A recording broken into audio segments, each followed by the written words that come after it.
Dakle, naime, ja ću početi sa svojim predavanjem.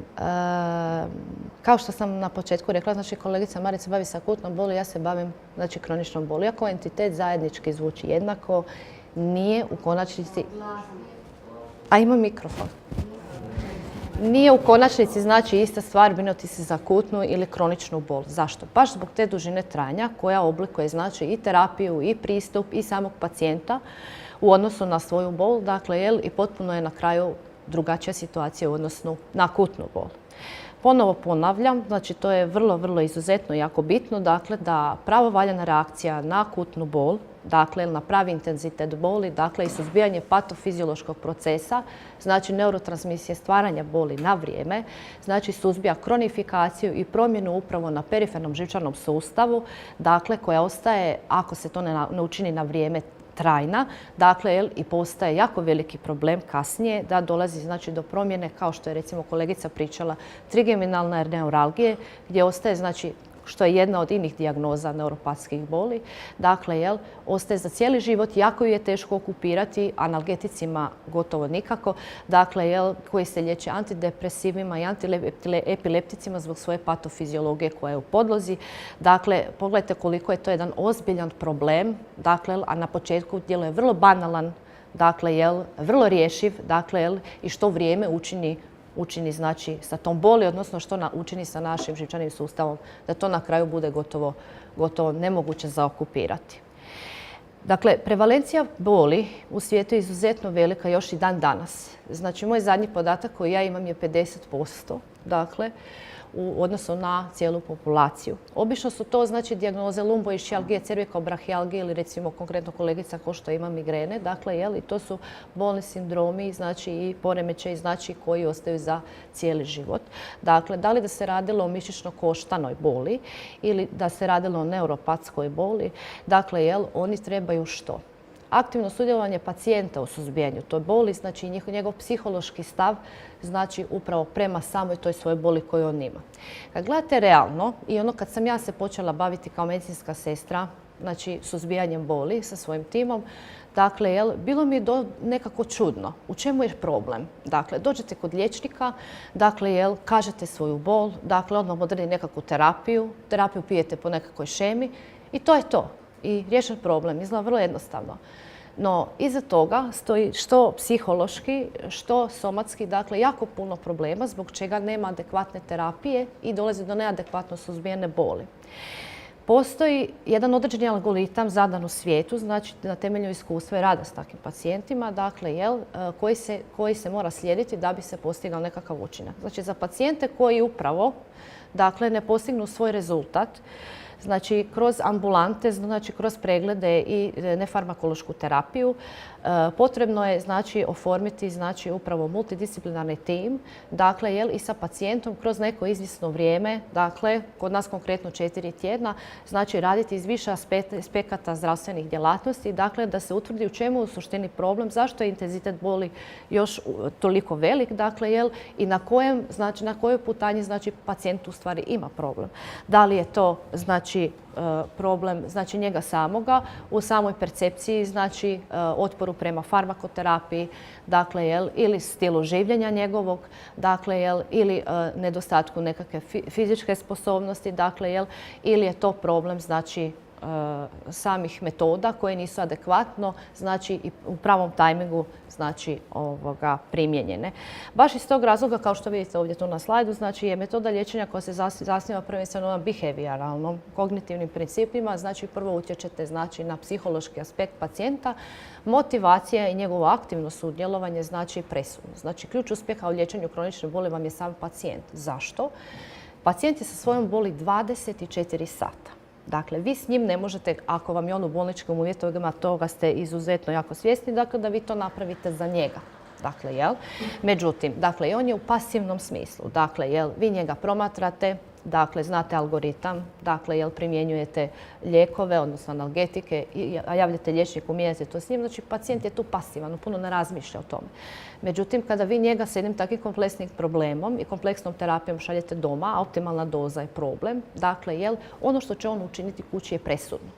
Što znači da on mora imati određene vještine, dakle, mora imati određene spoznaje, dakle, i mora imati otklonjen psihološki negativni aspekt, znači pristupa prema toj svojoj samoj boli koju on ima. I vjerujte mi, to zna biti nekad jako veliki izazov ako imate otpor od opijatne terapije, od straha od ovisnosti i slično, i da pacijent, bez obzira koliko god puta mu dali informaciju da to neće biti, da je terapija prilagođena, da ne ide ka tome, on recimo ima otpor i u praksi nerijetko se vraćamo na početak i idemo iz početka. To je jedan mukotrpan i mučan proces, ali vjerujte mi, na kraju zadovoljstvo pacijenta i nas bude stvarno se isplati svaki taj trud. Nešto malo povijesti. Dakle, algologija je znači relativno mlada grana medicina u sklopu anestezije. 70. godina se javlja i prvi su tu neki zabilježeni, znači veći pomaci u smislu liječenja.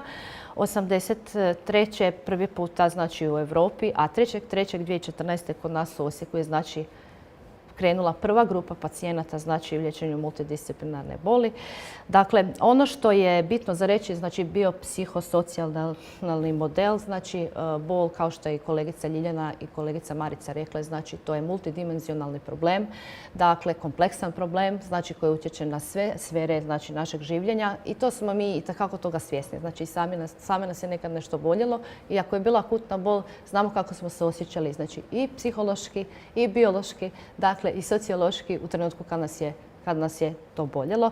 Kad to ima svoju nekakvu dužinu trajanja i kad je to za cijeli život, dakle možete si zamisliti što ona može napraviti i koliko čovjek može deteriorati, znači biopsihosociološki, i na kraju nije samo problem pojedinca, nego je problem i cjelokupnog društva.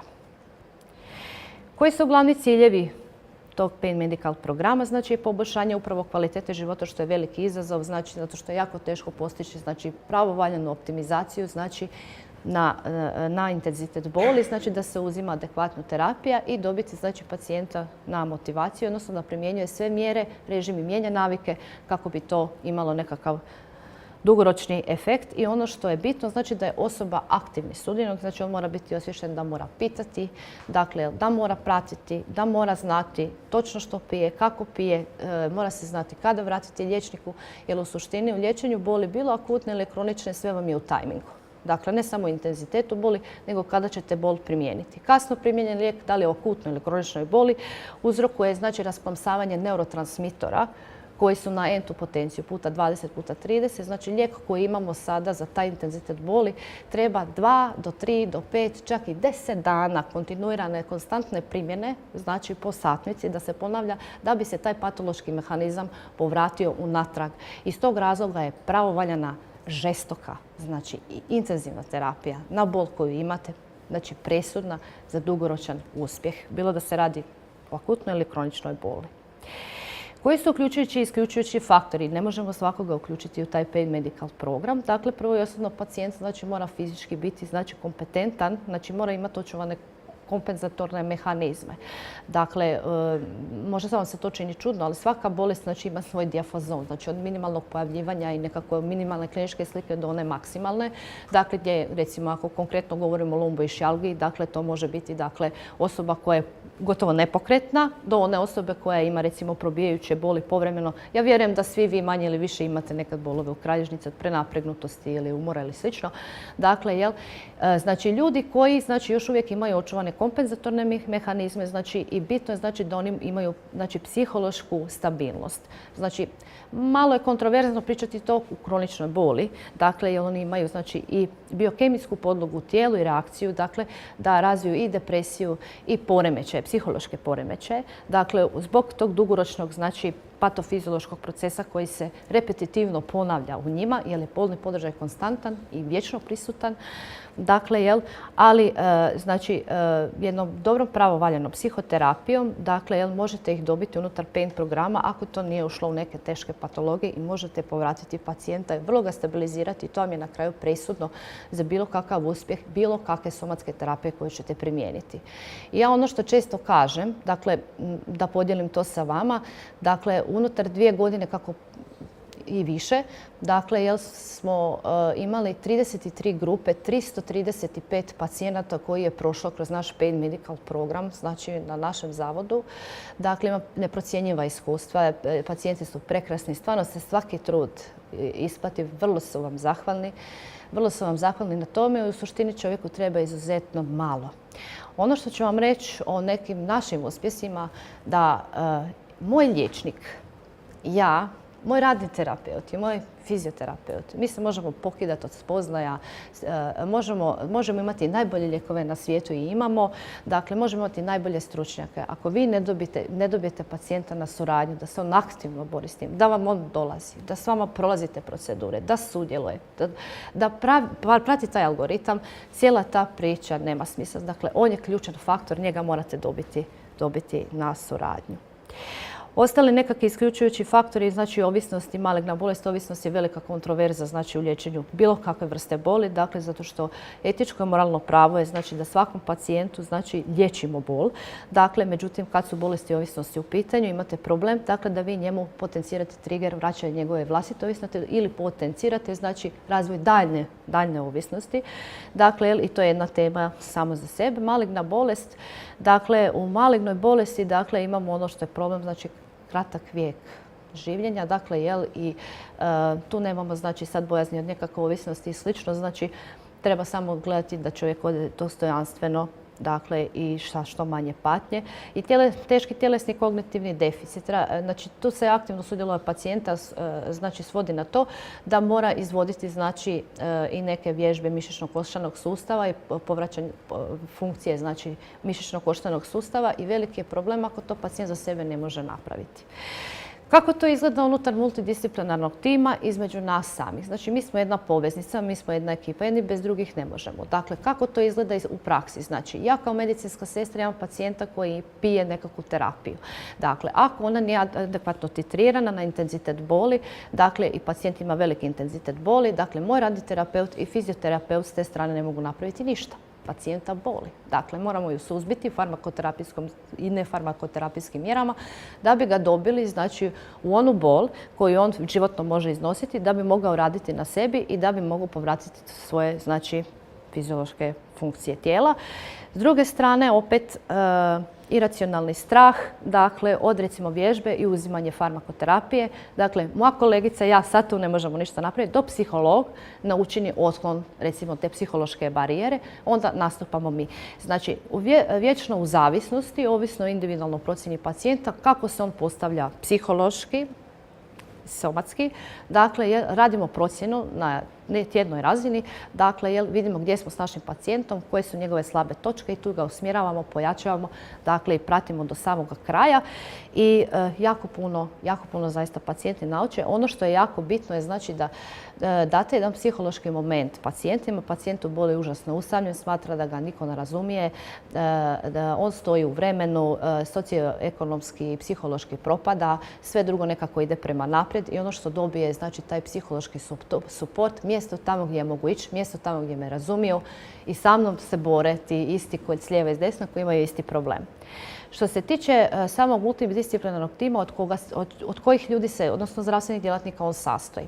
Znači, British Pain Society je izdao znači, pravilnik znači, o radu multidisciplinarnih timova. Ono što je bitno za reći da dužina trajanja programa znači ovisi o ustanovi koja provodi. Što duže traje, naravno bolji rezultat. To je proizvoljno na vama da odredite koliko će trajati. Što se tiče samih znači, zdravstvenih djelatnika, znači isto tako proizvoljno. Dakle, i uvijek se sastoji od psihologa, radnog terapeuta, znači medicinske sestre i fizioterapeuta, no ostali znači interdisciplinarni znači zdravstveni djelatnici tipa nutricionista, gastroenterologa, nuspojava znači na gastrointestinalnom traktu je nerijetka. Dakle, i slično. Dakle, sami sastavljate u onom dijelu tamo gdje možete dobiti članove tima da vam još prošire neke suzbi neke poteškoće znači u pacijentu kako vaša radna sredina to dopušta. Znači, koja je uloga medicinske sestre? Znači, moje je da upoznam pacijente znači, sa farmakološkim metodama, da upoznam znači, sa lijekovima koju piju, da otklonim taj psihološki nekakav negativni aspekt u smislu, dakle, bojim se od nuspojava, bojim se bolit će me želudac, bojim se bit ću ovisnik, neću piti tablete, bolje ću trpiti bol. Dakle, jer to je jedna stigma, znači zapamtite i vi kao vi i kao zdravstveni djelatnici, znači trpiti bol je najgora moguća stvar. Zato što jednom rasposani mehanizam užasno teško je vratiti unatrag. Dakle, jer što duže trpite bol, patologija vas pobjeđuje, dakle i može dovesti znači, do stvaranja kroniciteta, promjene znači, neurološkog sustava, centralne boli, kada više i dijafazon, metoda koja vam mogu pomoći se svede doslovce na ovoliko. Jel? Koji su najčešći problemi? Znači, neadekvatna primjena terapije, predrasude, nerazlikovanje akutne od kronične boli, dakle, neadekvatna procjena boli, strah od ovisnosti i još neki. Mi smo proveli, znači, jedno anketno istraživanje, znači pacijenata koji su prošli sam program, kakav je njihov opći utisak na kraju. Dakle, i ono što vam mogu reći, dakle, ovdje, ovo su sad nekakvi podaci. Ima jedan paradoks koji se javlja da imate određene pacijente koji jednostavno imaju visok komorbiditet, imaju još mali farmakoterapijski dijafazon, zbog nuspojava ne mogu piti puno dobrih analgetika i ostaju znači, u nekom razredu srednje jake do naginjanju na intenzivnu jaku bol. Dakle, što životno možete reći da ne može polučiti neku dobru kvalitetu življenja. Međutim, mijenjajući psihološki aspekt i njihov kompenzatorni mehanizam, znači čovjek nauči na određenu količinu boli, dakle, dovodi ih do toga da na kraju budu zadovoljni. Vasevi vam budu, kažu da liječnici i ostali zdravstveni djelatnici koji znači liječe bol, dakle kažu, uključujući medicinske sestre, da bol koja prelazi 5 vas na skali, dakle je bol koja ni u kojem slučaju ne smije biti. Dakle, ona se mora suzbiti ili opijatnom terapijom, znači terapijom za intenzivnu jaku bol. Dakle, i ako je iznad 5, da se nešto dobro ne događa po tom pitanju. Dakle, oni znaju imati znači tako 5-6, međutim budu izuzetno psihološki rekonstruirani i oni kažu da su zadovoljni i da im je lijepo i da se puno bolje osjećaju. Dakle, bez obzira što je somatska bol još uvijek znači poprilično tu. I evo, ovo vam je jedna moja grupa pacijenata. I to otprilike ovako izgleda, znači bude jedna pozitivna, dobra radna atmosfera. Dakle, oni se sprijatelje, dakle jako i kasnije se viđaju. I moram vam još reći da je nedavno, znači u Osijeku društvo za pacijenata u kroničnoj boli dobilo konačno na lokalnoj razini, znači svoju udrugu. Dakle, i tu mogu ostvarivati svoja prava, mogu dolaziti na sastanke, dobivaju kvalitetne informacije, s njima će raditi znači, različiti zdravstveni profili. Dakle, i oni su vrlo oduševljeni radi toga. Ovako vam to izgleda kod nas na našem zavodu za liječenje boli. Su nešto malo starije slike, sad smo se nešto još i zanovili. Uglavnom, eto.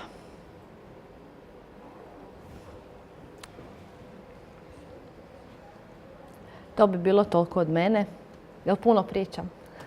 Ne? Jel vam interesantno? Imate